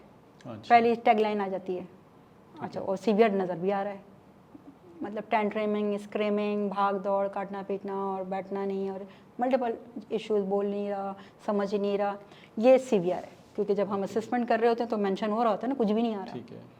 तो उसमें क्या सारी चीज़ें उसी से रिलेटेड होती हैं? नहीं, उसमें एक चीज़ शामिल करें कि इस बच्चे को कितने टाइम पे थेरेपी मिली थी और कितनी चीज़ें जो कि डिसेबिलिटी को मेजर कर रही हैं या सिवियरिटी को, वो उसकी आदत तो नहीं बन गई। उसने पहली दफ़ा चीज़ खींच के मारी थी तो माँ को एहसास हुआ कि मांगता है तो इस तरह से, हाँ। तो वो तो आदत बन गई ना उसकी। अब उसे फेंकेगा तो उसको खाना मिलेगा। तो वो जो चीज़ फर्स्ट स्टेप था, अच्छा अब सीवियर क्यों हो गया? क्योंकि इलाज नहीं हुआ था, वो चीज़ सीवियर में चली गई। ऐसे ही जैसे कि उसको आसान लफ्ज़ों में बहुत अच्छे तरीके से समझने के लिए, फीवर है, हल्का सा 99 हुआ, गला ख़राब हो गया, हमने ये सोच के छोड़ दिया कैल्पोल पिला दो सही हो जाएगा, ठीक है। और हमने जो प्रिवेंशंस करनी थी, यानी ठंडा पानी नहीं देना था, कुछ और नहीं करना था, वो नहीं करा हमने। अब वही जो सिंपल इन्फेक्शन था या वायरल था, वो कन्वर्ट हो गया नमोनिया में और हाई ग्रेड फीवर में और समथिंग एल्स में। तो वो ये चीज़ है, यानी जो हल्की सी चीज़ थी वो लेटर ऑन स्टेजेस पे बढ़ती चली गई। चली गई। अच्छा डॉक्टर साहब, हमने ऑटिज़म पे काफ़ी बात कर ली, लेकिन अक्सर हम सुनते हैं डाउन सिंड्रोम और ऑटिज़म के नाम साथ साथ ही आ रहे होते हैं तकरीबन, तो एक ही चीज़ें हैं या कुछ फ़र्क है दोनों में? नहीं, बहुत फ़र्क है। ऑटिज़म बिल्कुल एक अलग न्यूरोलॉजिकल डिसऑर्डर में कन्वर्ट होता है, और ये जो डाउन सिंड्रोम है, ये तो फीचर वाइज भी बिल्कुल क्लियर होता है, यानी आपके फेस से आपको बिल्कुल कम्प्लीटली क्लियर होते हैं। और सेकेंडली ये कि ये ड्यूरिंग प्रेगनेंसी कंफर्म हो जाता है, 4 मंथ्स के बाद बच्चे का पता चल जाता है कि वो डाउन इसकी सिंड्रोम। रीज़न भी जेनेटिकली है? जी, ये क्रोमोसोमल डिसऑर्डर है ना, 21 एक्स्ट्रा होता है इनके पास। ठीक है। तो वो उस पर होता है, उसका इससे बिल्कुल डिफरेंट है दोनों चीज़ें। और उसका जो ट्रीटमेंट है वो भी इसी अंदाज के साथ डेफिनेटली थेरेपीज इनका, हैं? हाँ, ये स्पीच में अच्छे होते हैं, ओके। क्लियरिटी अच्छी नहीं होती, यानी सॉफ्ट मसल्स के साथ होते हैं, प्लस ये कि ज़्यादा हायर एजुकेशन की तरफ नहीं जा पाते, लेकिन एक्स्ट्रा करिकुलर एक्टिविटीज़ के अंदर पार्टिसिपेट करके एक नाम और ज़िंदगी गुजार लेते हैं। ठीक है। अच्छा मुझे ये बताइए कि अब मेडिकल साइंस बहुत तरक्की कर रही है, बहुत लोग इससे बात कर रहे होंगे, बट अगर प्री डिलीवरी ये चीज़ें आइडेंटिफाई हो जाती हैं बच्चों को लेके, तो इस पे क्या क्या आपके पास सॉल्यूशंस अवेलेबल होते हैं? आप क्या उस वक्त, अभी तो खैर उसको आप ठीक नहीं कर पाते, बट कोई ऐसी डिबेट होती है मेडिकल के अंदर कि यार आप उसको एबॉर्शन पे ले जाएं या आप कुछ कर लें, इस तरह की कुछ चीज़ें सोची जाती हैं? ठीक है, आउटसाइड ऑफ द मुस्लिम कोई कंट्रीज, गवर्नमेंट, हाँ हाँ, कोई मुस्लिम कंट्रीज से हट के, क्योंकि जी। ये एक दीनी फतवा है बाकायदा, ठीक है। इसके अंदर डिबेट है। अब आप 4th मंथ का बेबी, यानी सांस आ रही है, उसका धड़कन आ गई है, तो ठीक है। दीन में तो यही है कि जिसकी सांस धड़कन आ जाए वो गुनाह है, आप उसको ज़ाया नहीं कर सकते। सही। लेकिन बाहर मुल्कों में ये होता है, और हमारे यहाँ तो वैसे भी बताया ही नहीं जाता, जी। क्योंकि एक स्टिग्मा है वो मेल एंड फीमेल ऐसे का, ही है।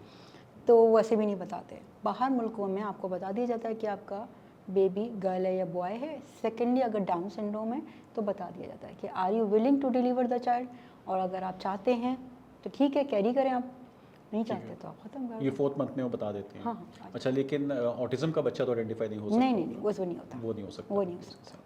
बिल्कुल सही है। अच्छा, अब ये बताइए कि पाकिस्तान में प्राइवेट सेक्टर में ही काम हो रहा है इस शोबे में ज़्यादा, और आपका माशाल्लाह इतनी खिदमत है, इतना बड़ा नाम है जो आप काम कर रही हैं कराची के अंदर।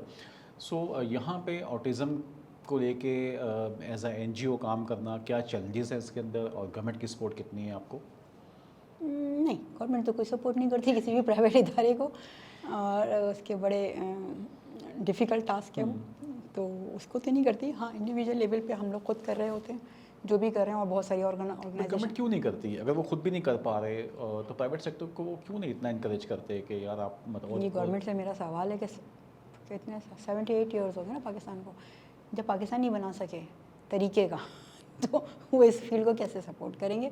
फील्ड नेगलेक्टेड है, साइड पे पड़ी हुई है, इस पे कोई भी मिनिस्टर और व्हाटएवर जो भी आपके वज़ीर आला साहब होते हैं वो नहीं वर्कआउट करते। बट डॉक्टर साहब, नेगलेक्टिंग नहीं है मेरे ख्याल में, तो बहुत उस पर नजरें हैं उनकी, क्योंकि कोई भी NGO जब काम करने जाती है तो उस पर काफ़ी ज़्यादा चेक्स लग जाते हैं, वो उसको चेक करना, और उसको देखें, आप मेरी फील्ड के नहीं हैं, तो आप मेरे सवाल पे हाँ कह रहे हैं या मेरे जवाब पे अंडरस्टैंड कर, अब आपको नहीं पता मैं इसमें अच्छी सही बात कितनी कर रही हूँ गलत। तो जिस तरह के जो मिनिस्टर्स बैठ रहे होते हैं ना फील्ड के अंदर हमारे, उसमें उनको इनफ नॉलेज नहीं है। ठीक है। फाइनेंस का बंदा आकर अगर स्पेशल एजुकेशन मिनिस्ट्री को संभाल रहा है, या वट एवर एडवोकेट कोई यहाँ आता है जो मिनिस्टर है, उसकी क्वालिफिकेशन एडवोकेसी है, अब वो आ जाता है मिनिस्ट्री संभालता है स्पेशल एजुकेशन की या स्पेशल रिहैब की, तो वो कैसे चेक एंड बैलेंस करेगा किसी भी इदारे को?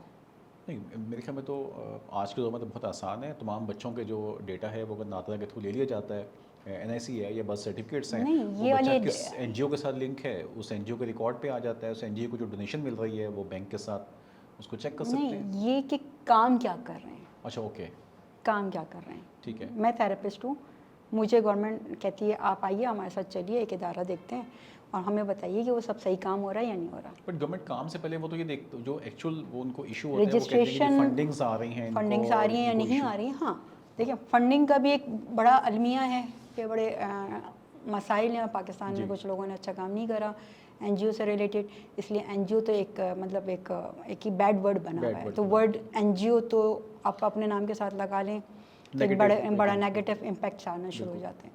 तो डेफिनेटली इसमें है, लेकिन फंडिंग से रिलेटेड गवर्नमेंट कोई सपोर्ट नहीं कर रही होती है।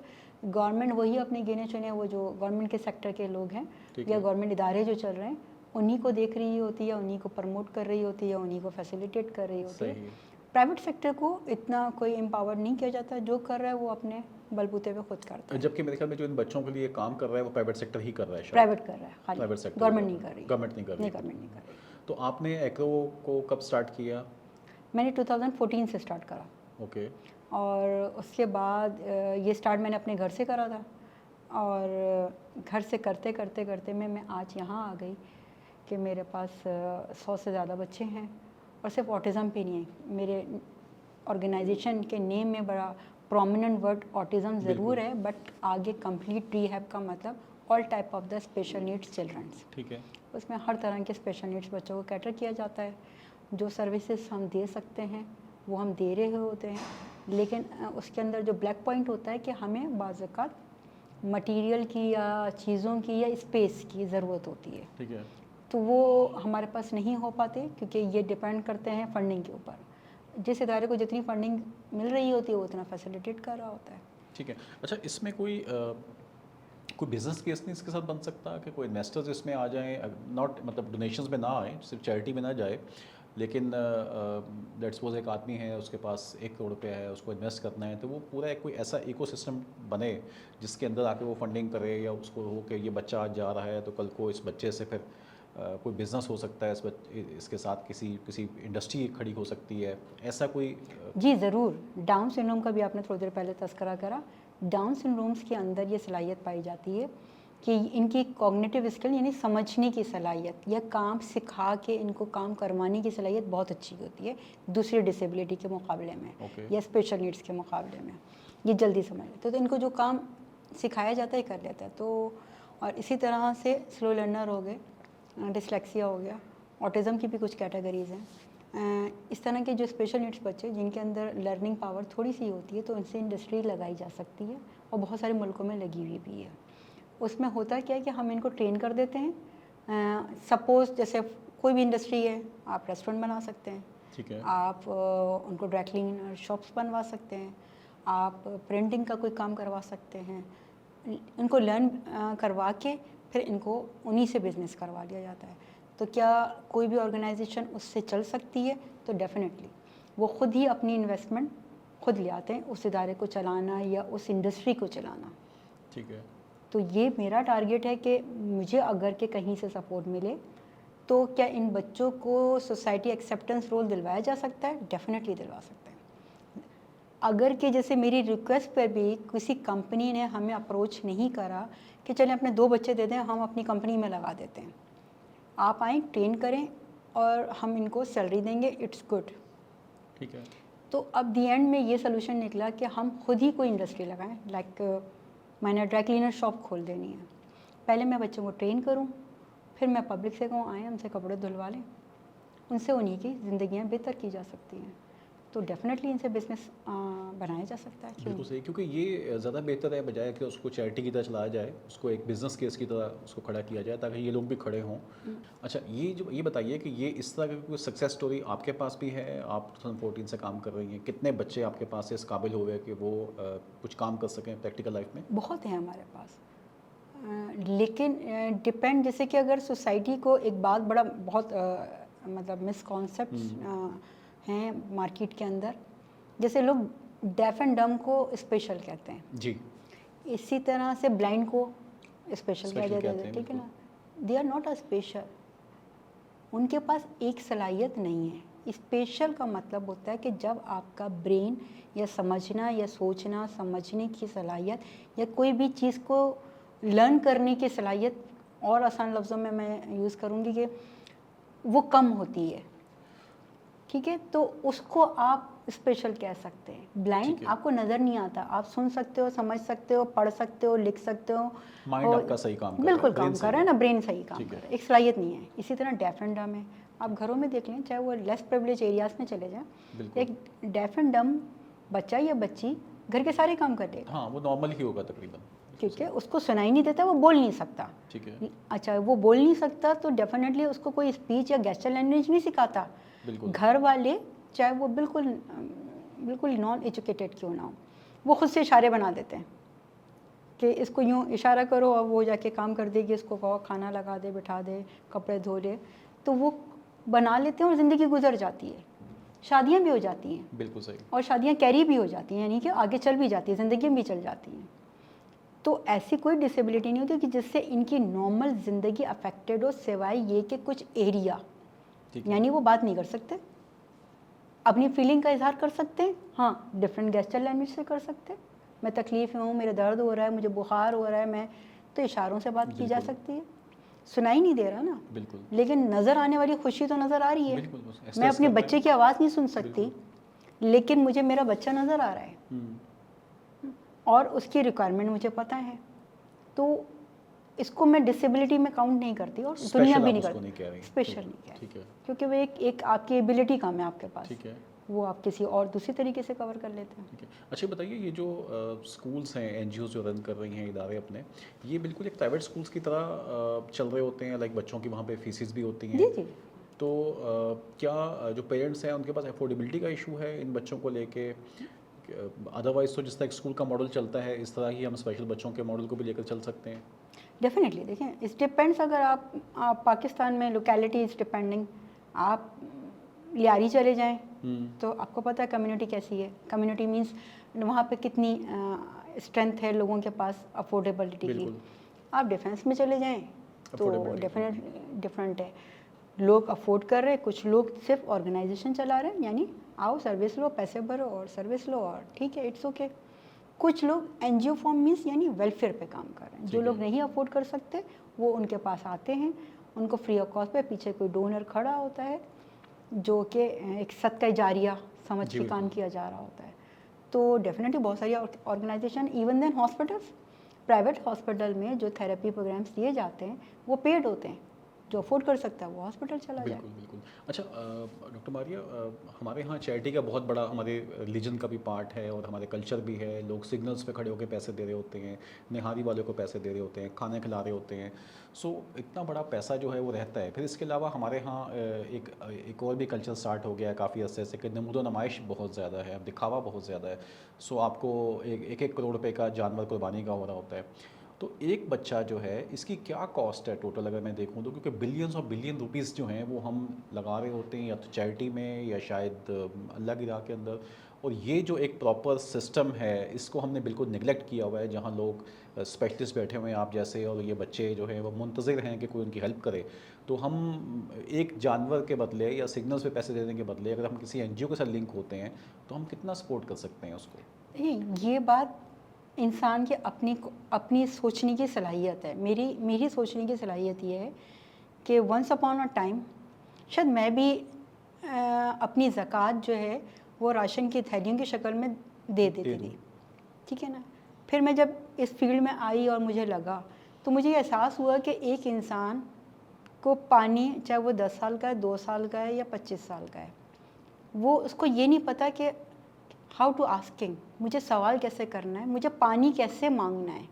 वो चीख रहा है, रोड पे चीख रहा है, लेकिन उसको पानी मांगने का नहीं, या मैं भूखा हूँ मुझे खाना दे दो, क्योंकि उसको नहीं पता कि मुझे कैसे मांगना है। तो वो तो बेचारा बैठे बैठे ही मर जाएगा ना।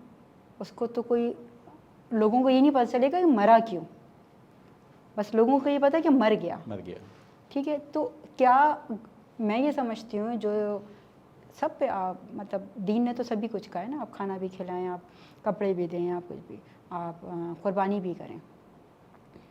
तो क्या सवाल है, क्या बकरा करने से अल्लाह खुश नहीं होगा? और 4 ऐसे लोग जिनको आपकी ज़रूरत है, तो क्या लाजमी 10 लाख का जानवर से ही अल्लाह खुश होगा? सवाल अब ये आपने खुद एनालाइज अपने अंदर से सवाल आए कि क्या हम ऐसे 4 बच्चों को इस काबिल, मैं ये हरगिज़ नहीं कह रही, 90% लोगों का थॉट क्या है, इन पे पैसे लगा के क्या मिलेगा, ये तो रहेंगे तो ऐसे ही ना। ये 90% डोनर्स की थिंकिंग ये है, क्या इनको, क्या इससे बेहतर नहीं किसी और गरीब बच्चे को पढ़ा लिखा के डॉक्टर बना दो। डेफिनेटली देखिए वो ये लोग कहते हैं ओपन, ये डेफिनेटली ओपन मार्केट है। अच्छा। बिल्कुल ओपन, इन पे लगा के क्या मिलेगा, ये रहेंगे तो स्पेशली ना। नहीं तो सवाल है मेरा छोटा सा, जिसको अगर आप डीप थॉट्स और थिंकिंग और फीलिंग के साथ सोचेंगे तो आपको जवाब मिलेगा। मैंने एक स्पेशल बच्चे को, कोई भी, जितनी भी ऑर्गेनाइजेशन बैठी है, अगर हमने पानी मांगने का तरीका सिखा दिया तो वो पानी से कभी नहीं मरेगा। वाह। और उसको खाने का या खाना मांगने का या भूख का इजहार करने का तरीका बता दिया, या बनाने का तरीका बता दिया कि घर में खड़े होकर तुम अपने लिए चाय और एक पापा लेके खा सकते हो। बिल्कुल। तो नॉट इनफ रह गया। अब वो वाली थॉट के एक गरीब बच्चे को तालीम देके ज़रूर करें, मैं इसको हरगिज़ मना नहीं कर रही, लेकिन अगर आपके पास माइंडसेट ये है कि डिस्ट्रीब्यूशन कैसे करूँ, इसको दूँ इसको दूँ, तो सवाल है कि वो तो कहीं ना कहीं कोई स्किल सीख जाएगा ऐसे नहीं मरेगा। जो ये वाली मौत है, ये वाली तकलीफ़ है, ये वाली चीज़ है, वो नहीं होगी। चल नहीं सकता, हो सकता है थेरेपी से चल जाए, हो सकता है बोलना सीख जाए, हो सकता है काम करना सीख जाए, हो सकता है बेहतरी आ जाए। तो क्या हो जाती है? यस, हो जाती है। मेरे पास 1000 केसेस हैं जो बन गए। ऑटिज़म क्या पढ़ लिख जाते हैं? पढ़ लिख जाते हैं।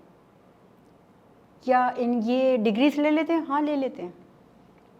सीपी चाइल्ड जो फिजिकली डिसेबल होता है, तो क्या पढ़ लिख सकता है? पढ़ लिख सकता है।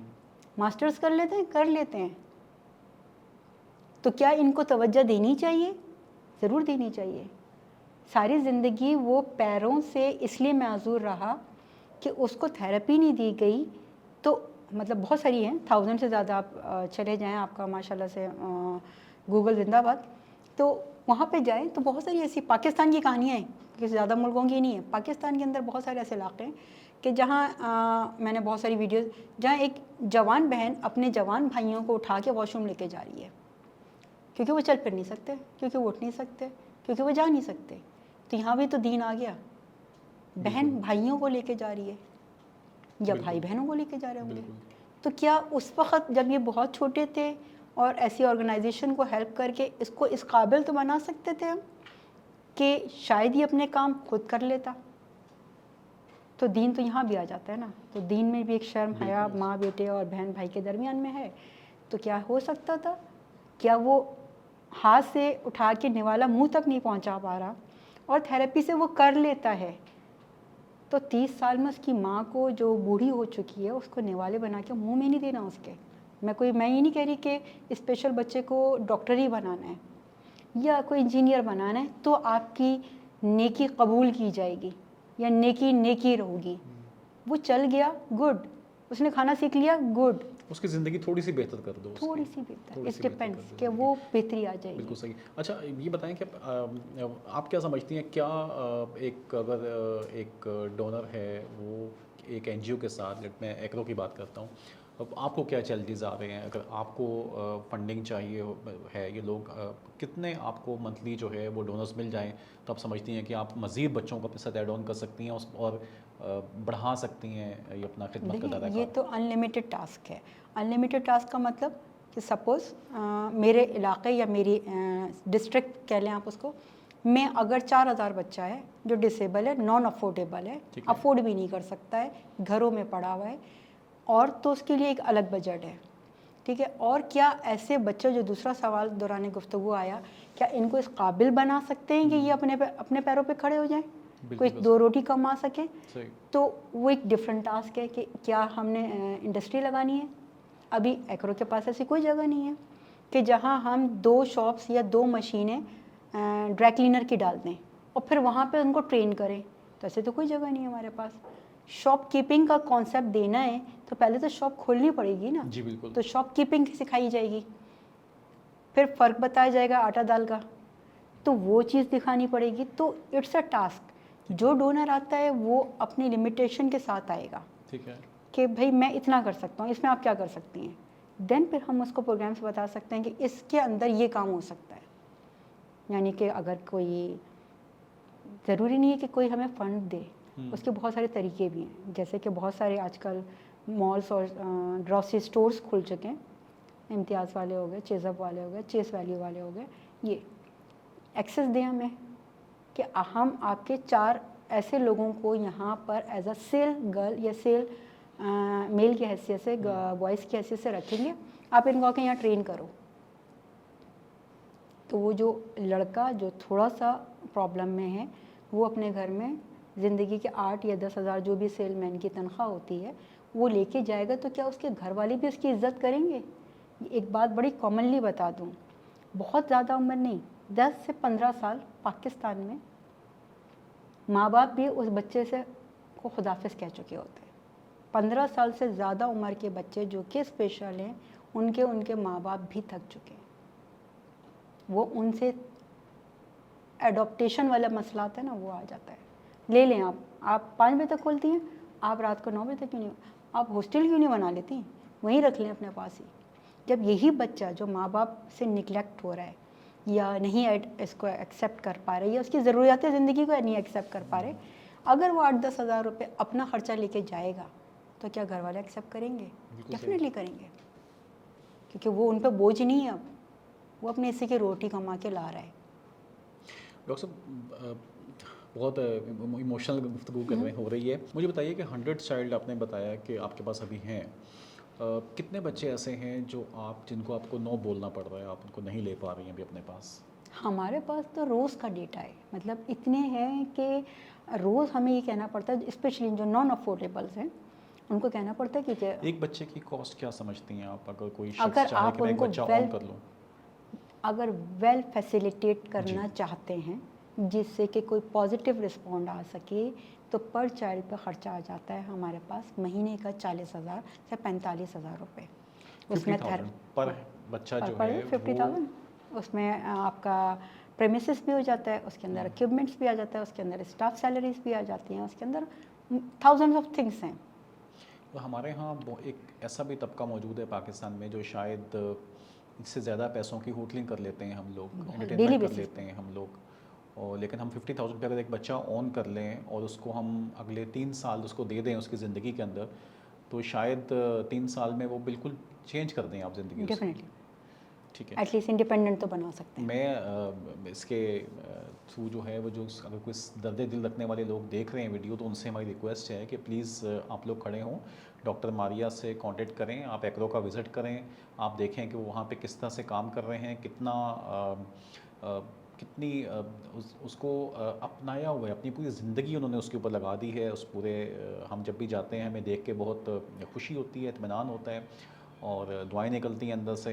तो आप इनके साथ मिलें। अब जो आपको जो भी कुछ कंसर्न्स होते हैं लोगों को कि जो एनजीओज़ हैं उनके पास शायद कोई ऑडिट के मसले होते हैं या जो नेगेटिव, जिस तरह हम शुरू में बात कर रहे थे कि एक आपको गवर्नमेंट ने उसका इमेज ऐसा बना दिया है एनजीओज़ को लेके, बट अच्छे लोग हैं क्योंकि हुकूमत तो खुद कुछ कर नहीं रही, तो जो भी काम हो रहा है वो प्राइवेट सेक्टर के अंदर हो रहा है, तो हमें ज़्यादा से ज़्यादा हमें उसकी तहकीक करनी चाहिए। हम जाएँ, उसको इन्वेस्टिगेट करें, ऑडिट कर लें, चेक कर लीजिए, बट प्लीज़ हेल्प करें और जितना जिसके इख्तियार में हो सकता है वो जाके उनकी हेल्प करे।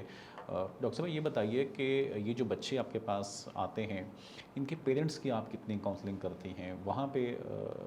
वो भी आप समझते हैं कि बहुत डिस्टर्ब हो जाते होंगे इतने अरसे में बच्चे को संभाल के? डेफिनेटली जो अर्ली स्टेजेस के बच्चे हैं अंडर 5 इयर्स वाले, वो तो फिर भी होपफुली आते हैं, हाँ, लेकिन उनको ये बात डाइजेस्ट करने में टाइम लग जाता है अगर कि वो फिज़िकली हैंडीकैप्ड या स्पेशल नहीं है और वो दिखने में like autism, dyslexia, special needs category के अंदर बहुत सारी है, अगर उसके अंदर फॉल कर रहा है तो उनको ये डाइजेस्ट करने में काफ़ी टाइम लग जाता है कि हमारा बच्चा को कोई प्रॉब्लम है।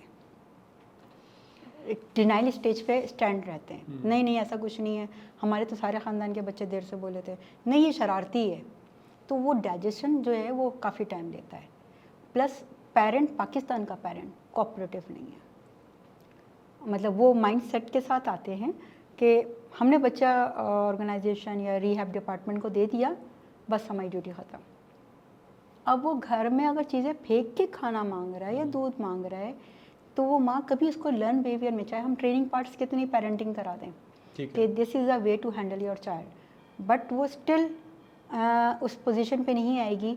और हमारे पास ये डेली का प्रॉब्लम है कि पेरेंट कहता है नहीं आपसे सेट है, मेरे साथ नहीं होता, तो हमारे साथ कैसे सेट है, हमसे कैसे बात मान लेता है, हमसे कैसे बात सारे काम करवा लेता है, आपसे क्यों नहीं करवा रहा? तो ये पेरेंट ने खुद सोचना है कि हम कहाँ पे कम हैं और क्यों हैं।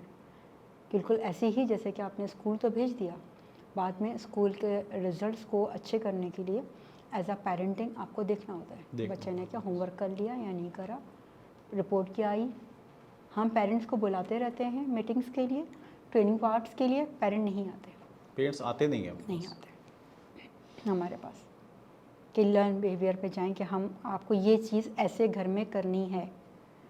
और यही पेरेंट जब आप नॉर्मल बच्चों के स्कूल में जाते हैं तो वो सीख कर आते हैं कि अच्छा ठीक है आपने टीचर ने ये बताया, अब मुझे ये करना है, तो वो फोकस्ड हो रहा होता है बिल्कुल कि मैंने 4 घंटे बच्चे को घर में भी तवज्जो देनी है, फिर वो A+ ले आएगा। तो ये माइंडसेट हैं डिफरेंट। अगर डाइजेस्ट कर भी लिया अबव 10 इयर्स जब पता चल गया, कंफर्म हो गया कि ठीक है। स्पेशल है, तो वो पहली बात तो हाथ ही उठा लेते हैं। दूसरी बात, एक आसान सा जुमला होता है, ये तो है ही ऐसा।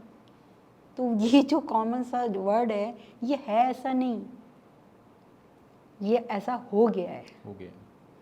था, ठीक है, मैं ये नहीं कह रही कि वो गॉड गिफ्टेड प्रॉब्लम नहीं होगा, होगा, जो भी स्पेशल नीड में वो फॉल कर रहा है, लेकिन क्या उसके अंदर बेहतरी नहीं लाई जा सकती? तो लाई जा सकती है, बिल्कुल सही। गारंटी के साथ लाई जा सकती है।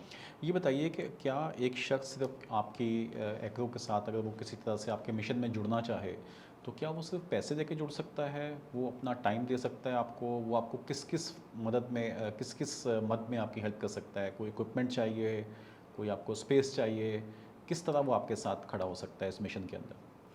किसी भी तरीके से, फॉर एग्जांपल मटेरियल की ज़रूरत होती है, हमें डेली बेसिस पे रिक्वायरमेंट्स होती हैं। बाय सेल्फ अगर आपके पास अपना टाइम है, तो कुछ टाइम ऐसा होता है कि हमें स्टाफ कम पड़ जाता है, यानी उसूलन तौर पे तो हम 1 बाय 1 पे काम करना चाहिए। स्पेशल बच्चों के साथ एक टीचर और एक बच्चा होना चाहिए। लेकिन अगर के आपको ज़ाहिर है एनजीओज़ के पास इतना फंड नहीं होता कि स्टाफ को बहुत ज़्यादा हायरिंग दी जाए, तो आप अपना पर्सनल वक्त दे सकते हैं।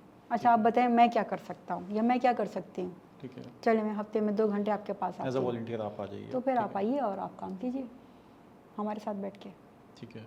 और इसके अलावा बहुत सारी चीज़ें आप किसी भी तरीके से, सपोज़ आपका कंप्यूटर आपके पास पैसे ज़्यादा आ गए, आपने अपनी कंप्यूटर को आगे कोई नई मॉडल लेना चाहते हैं, आप पुराना डोनेट कर दें। हर तरह की चीज़ें, चाहे वो Toys दे टॉयज़ सकते हैं, हैं, मटेरियल्स हैं, हाउस है आपका, 4 घर पड़े हुए हैं आपके पास और हाँ। आपको उसको ज़रूरत नहीं है, आप इनको दें, जगहें दें हमें। हम जगहों पे जाके काम करना, हमारे पास स्पेस कम पड़ता है, हम लोगों को स्पेस मिलेगा तो हम काम अच्छे से कर सकते हैं। जैसे कुकिंग एरिया ही है, वॉशिंग एरिया ही है, शॉपकीपिंग है, 1000 से ज़्यादा है। तो क्या ऐसा हो सकता है? तो डेफिनेटली हो सकता है। आप किसी भी सेंस में, ह्यूमैनिटेरियन सेंस के अंदर, आप कोई भी चीज़ या कोई भी टेंजिबल या नॉन टेंजिबल थिंग्स आप हमारे पास ला सकते हैं, हमसे पूछ सकते हैं आके कि हम क्या करें। बिल्कुल सही। अभी अगर पूछूँ कि करेंटली आपको एक्रो को किस चीज़ की नीड है, आप क्या चाह रहे हैं कि अगर कोई हमारी वीडियो देखने वाले ये देख रहे हों तो आपको क्या बड़ी स्पेस चाहिए आपको? इस वक्त करंटली जो प्रॉब्लम आया है वो आया है हमें पास स्पेस का। स्पेस। तो अभी हमें बड़ा स्पेस स्पेस चाहिए, चाहिए आपको। तो और गुलशन के एरिया में चाहिए। इस वक्त हम उसकी कोशिश में लगे हुए हैं क्योंकि बच्चे बहुत ज़्यादा हैं और फ्लो बहुत ज़्यादा है, लेकिन स्पेस ना होने की बिना पर, फंड्स ना होने की बिना पर हमें नो बोलना पड़ रहा है। सही। प्लीज़ जो लोग इस वीडियो को देख रहे हैं, अगर आपके पास कोई फंड्स हैं या आपके पास कोई सेकंड होम है, थर्ड होम है और आप उसको डोनेट कर सकते हैं कुछ अरसे के लिए, तो आप एक्रो की हेल्प करें ताकि वो बच्चे आपको दुआएं देंगे और उनकी ज़िंदगियों में बहुत बड़ा फ़र्क महसूस होगा और जो सवाब आपको मिलेगा उसका वो अनमैचेबल होगा किसी और चीज़ से। डॉक्टर साहब बहुत बहुत शुक्रिया आपका तशरीफ़ लाने का। इंशाल्लाह मुस्तक़बिल में दोबारा आपको इनवाइट करेंगे और आपसे बहुत अच्छी गुफ्तगू हुई। क्वेश्चंस आएंगे तो मज़ीद आपसे कुछ टेक्निकल चीज़ें भी पूछेंगे जो लोग जानना चाहते हैं इसको, इस ऑटिज़म को लेके। अब दूसरा ये कि आपके पास क्या फ्री कंसल्टेंसी के लिए अवेलेबल होती हैं लोगों के लिए, अगर लोग आपसे कांटेक्ट करना चाहें अपने बच्चों को ज़रूर, लेके? क्यों नहीं। ठीक है, लेकिन वो एक एवरेज टाइम होता है, मतलब जिसके अंदर हम फ्री कंसल्टेंसी कर रहे होते हैं। इदारे के अंदर जो आ रहा है उससे कोई फ़ीस चार्ज नहीं की जाती। एक्सीलेंट।